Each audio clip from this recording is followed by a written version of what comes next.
Halo semua, jumpa lagi di kelas belajar bersama. Kali ini kita akan mempelajari tentang sistem pernafasan manusia. Saluran pernafasan adalah saluran yang kontinu berupa tabung yang dikelilingi otot.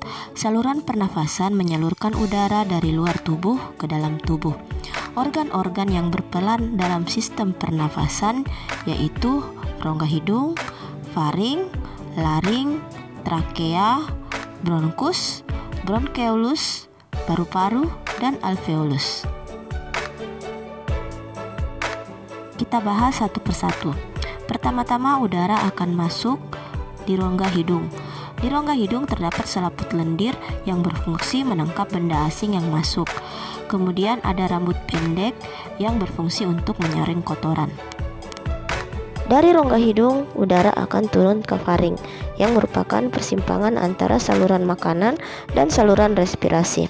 Kemudian turun ke laring, yang berfungsi menyalurkan udara dari faring ke trakea. Selanjutnya udara akan masuk ke trakea, yang merupakan pipa panjang di tenggorokan, tersusun oleh tulang rawan, yang berbentuk cincin.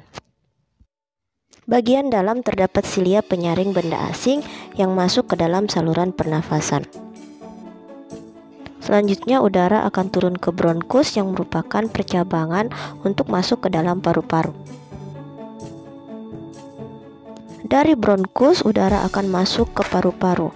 Paru-paru sendiri terdiri dari sepasang kanan dan kiri. Paru-paru kanan terbagi tiga, yaitu lobus superior, lobus medialis, dan lobus inferior. Paru-paru kiri ukurannya lebih kecil daripada paru-paru kanan dan hanya terbagi dua, yaitu lobus superior dan lobus inferior. Udara dari bronkus akan masuk ke paru-paru menuju ke bronkeolus. Bronkeolus merupakan cabang kecil dari bronkus.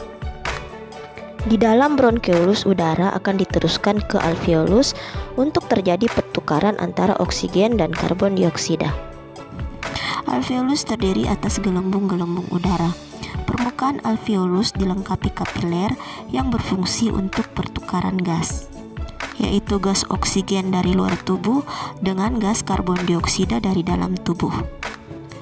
Pada pembuluh kapiler terdapat banyak sel darah merah yang nantinya akan mengikat molekul oksigen, sehingga molekul oksigen dari dalam alveolus akan berdifusi keluar menuju pembuluh kapiler dan akan diserap oleh sel darah merah.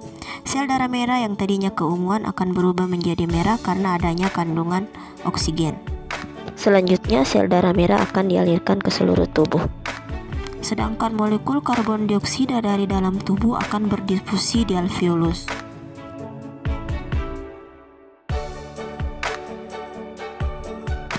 Kemudian karbon dioksida akan dikeluarkan keluar tubuh melewati bronkeolus. Kemudian melewati bronkus, selanjutnya ke trakea, dan pada akhirnya akan dikeluarkan keluar tubuh melalui lubang hidung. Proses pernapasan pada manusia terbagi dua, yaitu inspirasi atau pengambilan udara dan ekspirasi atau pengeluaran udara. Pernapasan berdasarkan cara melakukannya atau organ yang berperan terbagi dua, yaitu pernapasan dada yang melibatkan otot antar tulang rusuk dan pernapasan perut yang melibatkan diafragma.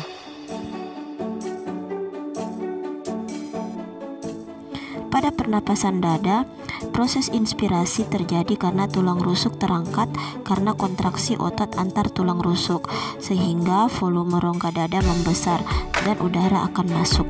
Sedangkan proses ekspirasi, tulang rusuk turun karena otot antar tulang rusuk berkontraksi.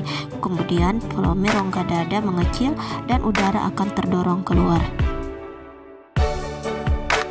Pada pernafasan perut, inspirasi terjadi ketika otot diafragma kontraksi, kemudian diafragma mendatar, volume rongga dada membesar, sehingga udara akan masuk. Dan pada proses ekspirasi, otot diafragma relaksasi, otot perut kontraksi, diafragma melengkung ke rongga dada, volume rongga dada mengecil sehingga udara akan terdorong keluar. Sekian pembahasan kita kali ini, sampai jumpa pada pembahasan berikutnya.